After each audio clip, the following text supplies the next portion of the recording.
So guys, ito pala yung pinakabagong labas ni Vivo ngayong March 2023, which is itong V27e. So tara guys, samahan nyo ako, unbox natin to. So yun, pagbukas natin ng kanyang box, makikita natin yung pinaka-smartphone natin at yung free na jelly case niyang kasama. So meron din tong palang mga warranty cards guys na safety guide at saka yung warranty card na Paperworks.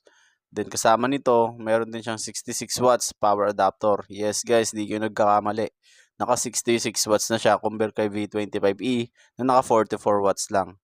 So meron pa rin siyang kasamang Type-C cable. As usual, meron pa rin naman to nung kay V25e. So ito meron din siyang SIM card ejector pin na naka heart shape.